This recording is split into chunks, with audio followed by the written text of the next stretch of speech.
Call on your Allah, Yahweh, Bashim, Al-Shah, Bashim, Kakadash, double honor to the Prophet, Elder Mills, on precepts of Shalom for life. And this is an article right here that's going to go into why are so many black women dying at the hands of their partners, as it's titled, by Teo Barrow. And the reason why, I'm just going to say this before I get into the actual article. The reason why y'all dying so much by the hands of your partners, and the reason why there's an increase in domestic violence against the N-dub, which would be the nigger woman, is because it's judgment. Alright? And, a lot of women hate to hear this. A lot of them hate to hear about their true roles and what they're supposed to be doing as they were put on this earth to serve the man, and they hate that. So, because you fight against your nature and you want to be adulterous and you seek to please yourself, and you seek to go aside after Satan, this is how far it gets you. You get unalived. A lot of y'all getting ran over by vehicles. Y'all getting stabbed up to death, killed by dogs, even getting shot. And this is the answer to why there's so much, particular violence against the so-called black woman. And in this case, it would be domestic violence at the hands of your own partners. Right? And because you scoff at the message that the men of the Lord be giving out from the videos, and decide to flag it and thumbs down it, decide to report it, and because you scoff at the message, hey, well, guess what? The Lord sends you a cruel message, which is one that's going to play out in your judgment, which that will either get you in the hospital, permanently damaged, or maybe temporarily damaged, or maybe it will just get you 6 feet under, where your ass will be sent to the spirit world, and you will learn about how stupid you were to reject the message. So, yep. Anyways, and before I bring it, get into the article, it also is going to be a living example as to what a woman is not supposed to do, so they could teach the other woman to avoid the judgment if they actually get right and take heed to the message. So anyways, get into the article now. It says black women are 2.5 times more likely to be murdered by men than white women are. This is a public health crisis. It says on Sunday, 7th June 2026. In April alone, at least half a dozen black women were allegedly killed by their partners, including the high-profile cases of Serena Fairfax, estranged wife of the former Virginia Lieutenant Governor Justin Fairfax, and Nancy Meteor Bowen, the vice mayor of Coral Springs, Florida. Shaniqua Elkins survived a shooting by her husband, Shamar Elkins, that wounded her and killed 7 of her children and 1 of their cousins in Shreveport, Louisiana. These tragedies are shining a light on the killings of black women and the systems that allowed that violence to continue. The numbers are startling. Black women are 2.5 times more likely to be murdered by men than white women are, according to a 2025 study. Most of them are killed by men they knew. A 2024 CDC report also found that black women made up approximately 13% of the population, but accounted for nearly 30% of intimate partner homicide victims. Firearms, mostly handguns, were the most common weapons used by men to murder black females. So why these appalling racial disparities of black women's deaths at the hands of their partners are a culmination of months and years of intimate partner violence, threats, or the fallout of a contentious breakup, all with no help. A Miami Herald investigation found that police had been called 5 times to Nancy Matea's home over an array of issues before her husband, Stephen Bowen, allegedly shot and killed her in her home in Coral Springs. Intimate partner violence also thrives because of the ways the rest of the black community closes ranks to protect and sanitize the image of the violent men. And when the victims do speak up, finding recourse can be hell. The process of seeking help in a domestic violence situation often forces black women to navigate a system fraught with stereotyping, disregard, and disbelief. Many survivors report experiencing racism at the hands of the law enforcement, which makes them skeptical and fearful of police and child services agencies. Research has also shown that the stereotyping of black women as aggressive, shrill, and emasculating, or inherently self sufficient, may inhibit survivors from receiving the help that they need from law enforcement. Alongside the existing culture of silence around gender based violence in the black community, there's a stigma attached to reaching out for help. Black women are seen as protectors, and in a world where the criminal justice system targets black men, it is viewed as a betrayal to willingly put them in contact with the same system when they are the perpetrators. Intimate partner violence are also thrives because of the way the rest of the black community, particularly men, closes ranks to protect and sanitize the image of violent men. In the immediate aftermath of Serena Fairfax shooting, there was an outpouring of tributes online, but not all of them were for Serena. Many, including some prominent black figures, made posts, some now deleted, commenting on how great of a man Fairfax, who is believed to have killed himself, was, and the significance of his accomplishments, in effect separating the man they knew from the man who had just murdered his wife and minimizing the horror of the tragedy. In many cases, there's a history of mental health issues for the men involved.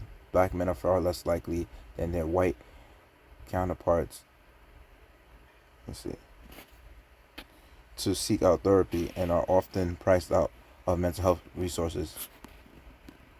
Let me see, how far is this? All right. Yeah, pretty much. I'm gonna skip down. It says, now it's important to acknowledge how mental health illness is connected to domestic violence, but that doesn't erase the misogynoir, male entitlement, weak gun laws, and lack of access to social services that help men enact violence against their families. Black femicide is a public health crisis with failures of multiple systems to blame, and while black women die, the state is ignoring the structures that allow abusive men to wreak havoc on the people around them. For many black women, this is a fight for their lives.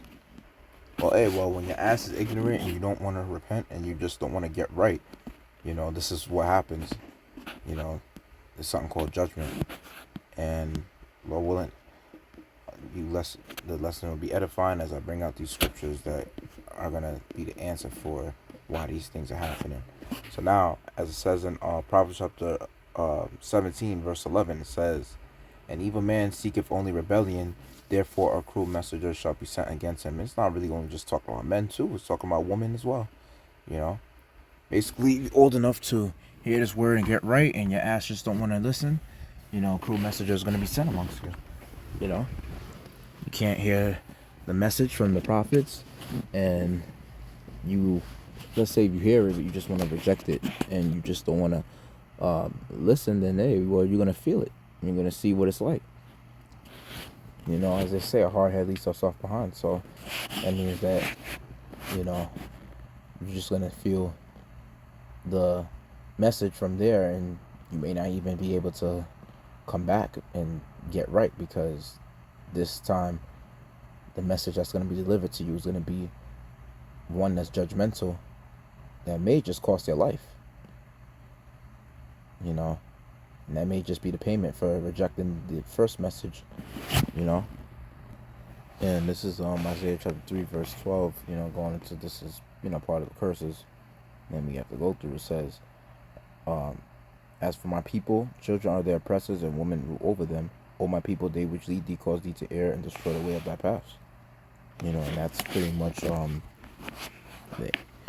reason why a lot of these men are doing these things, because they're just getting tired, they're vexed, and they're just sick of it. Some of them have to be put on child support, put on alimony, and then you mean to tell me that you gotta see this bitch dealing with a whole nother man while you're pretty much paying this bitch to basically she's getting access to all this money, access to your children. You can only see your children a few days out the week, or one day out the week, however the courts declare it. And then it gets to the point where sometimes she wants to get the courts engaged, and you try to talk her out of that shit, and she still want to get Esau involved, you know. And this is the answer as to, you know, why a lot of you women are getting judged the way y'all getting judged. It's one thing when you already have to deal with a white man as the devil, you know, controlling the system and being wicked as he already is. And then at the same time, it's like you got it to where Jake is trying to put, you know, in work, making ends meet, and then they got to come home to some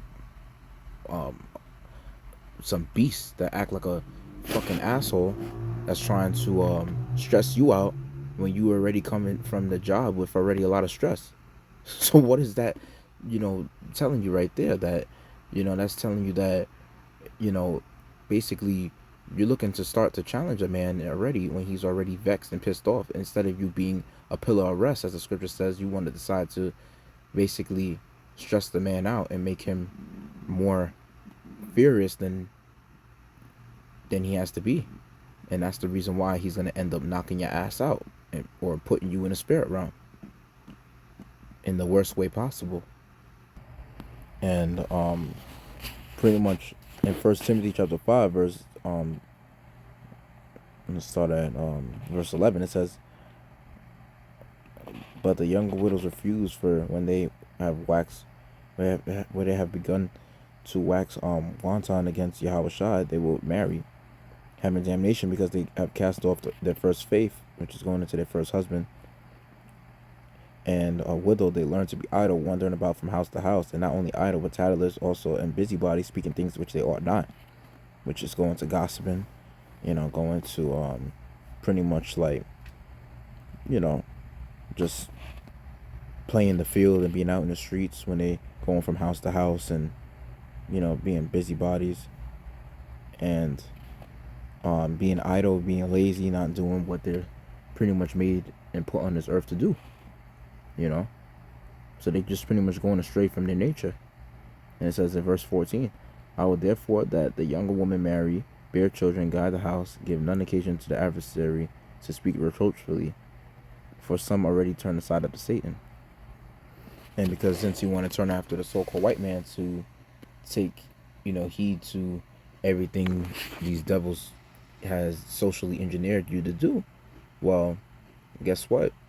The Most High is showing you that, you know, by the way of judgment increasing on your ass, you know, by way of domestic violence and whatever other ways the Most High is unaliving you nigga woman out there, he's showing you, you know, this is not the way to go. And because you want to go this route, then this is where it leads to.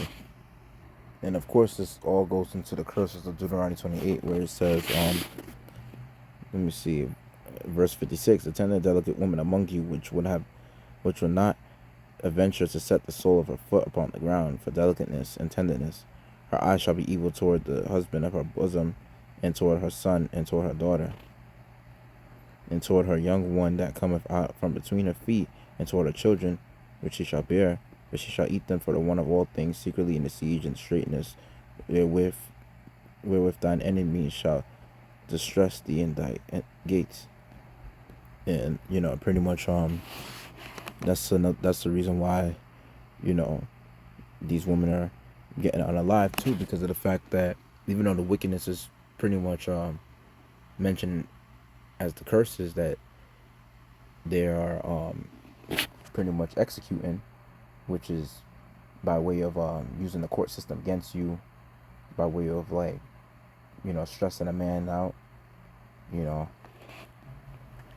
These are usually the workings of Esau, pretty much using his CIA, his system to get these women to accept the welfare and pretty much find a way to drive their man out the house. And ultimately, like I said, this all goes back to the curses regardless, you know. So the Most High is the one who put it in Esau's spirit to do these things, you know, to really show you how much of a devil Esau is.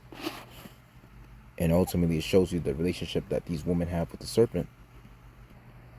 And, you know, as it says in verse 56, you know, her eye being evil toward the husband of her bosom.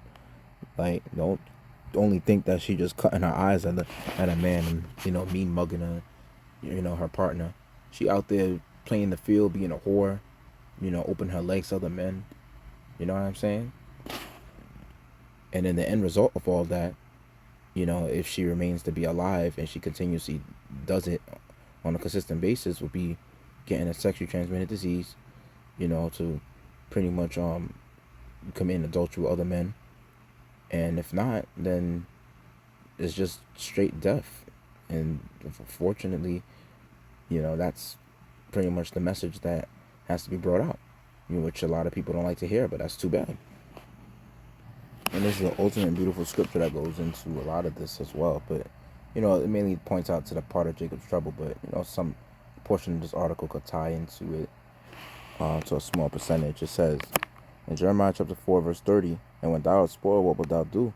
Though thou clothest thyself with crimson, though thou deckest thee with ornaments of gold, though thou rentest thy face with painting, in vain shalt thou make thyself fair. Thy lovers will despise thee, they will seek thy life."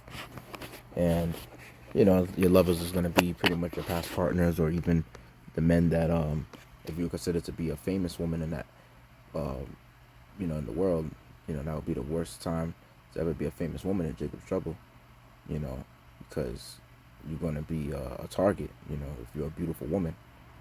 And you see, one thing about your woman, even if, you're not famous or whatever, you have multiple past partners or whatever the case is, going to the club, going out, girls night out, whatever, you deal with all these different men, you bring them to your place, or you go to their places and all this shit, and y'all probably not only exchange numbers, but y'all exchange location, and he know where you live, he know where you stay at, and majority of the time, a lot of you women seem to think that you could be living by yourself, and you seem to think you're independent, and, that's where you're wrong, where you think you could do it all bad by yourself, and that's what ends up getting you women in situations that are pretty much considered predicaments where it's going to be hard for you to get out of. And from there, because you live this wicked lifestyle, you're going to have to reap what you sow. You're going to have to pay for that. And those lovers, that they're going to realize that it's just beyond,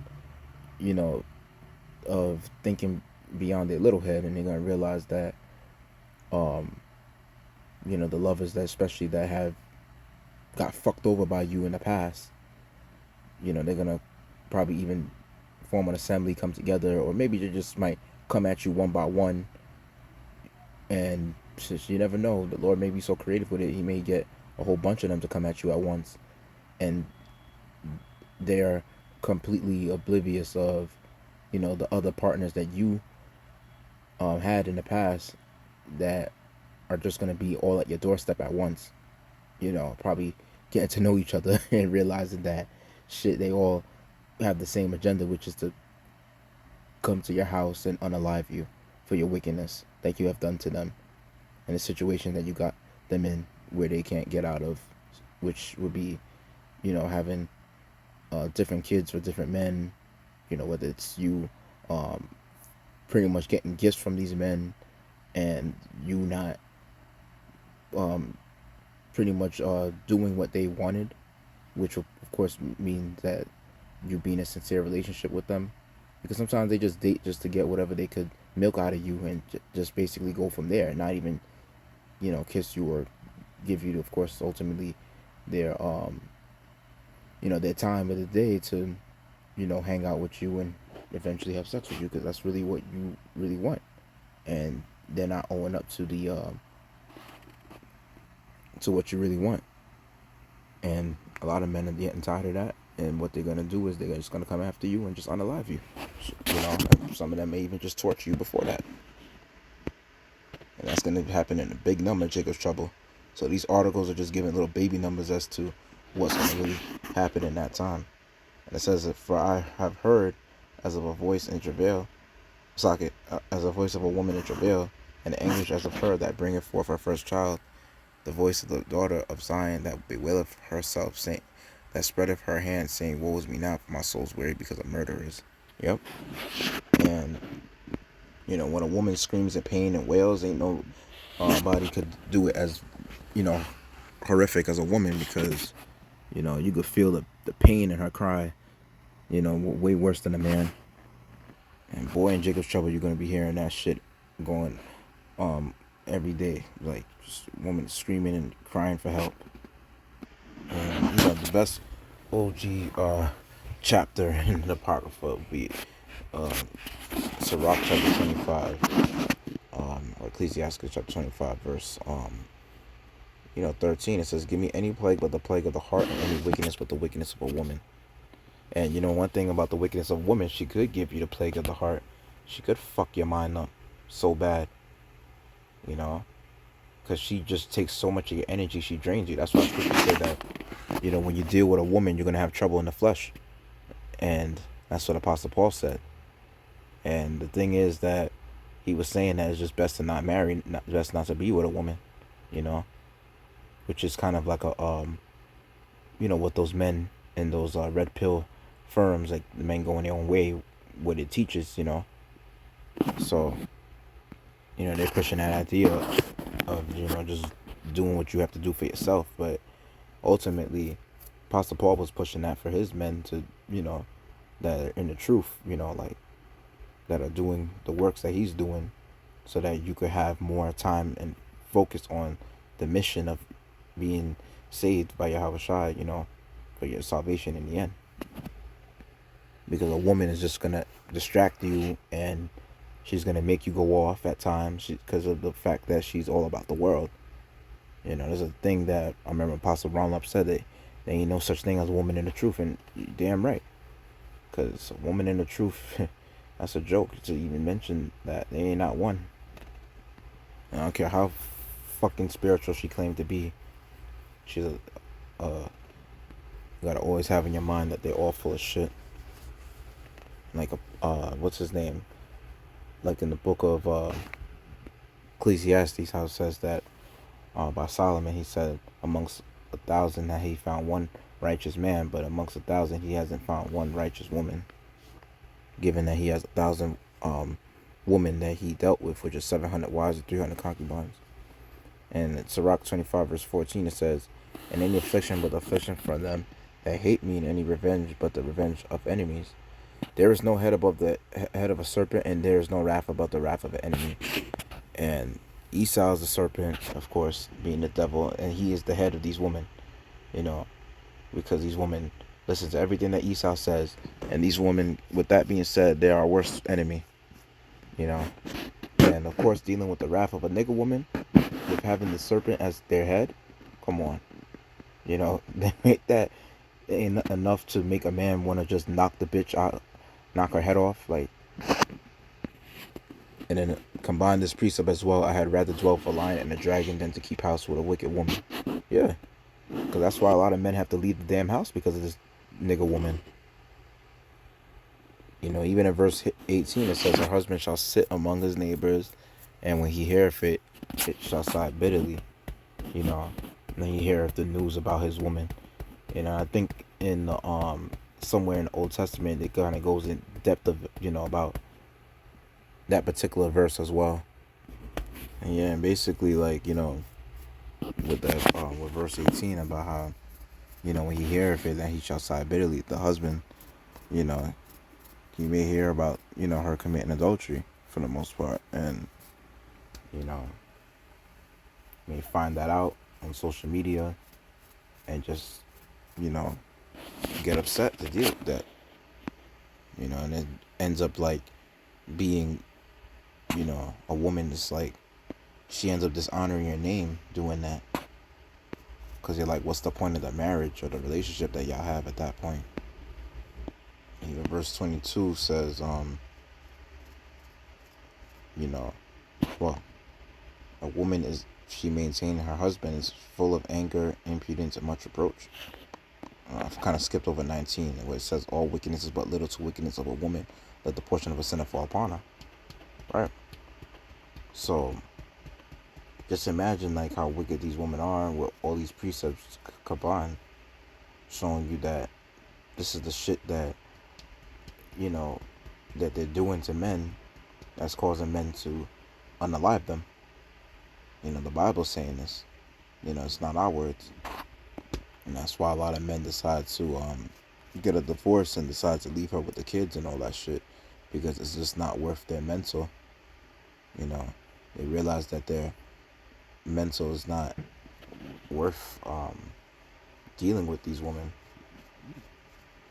You know, some men really get bugged out and go homeless and lose their mind because of these women. Some will even kill these women and sometimes even commit suicide just so that they could duck the 25 years to life in prison. Yep. So yeah, with that being said, let's edify, let's give all glory, praise, honor to Adonai Yahweh, Bashem Shalom, Yahweh Shai, Bashem Kakadash, the Lion to the Apostle, Els Great Millstone, peace, I teach, hope for elect, Shalom.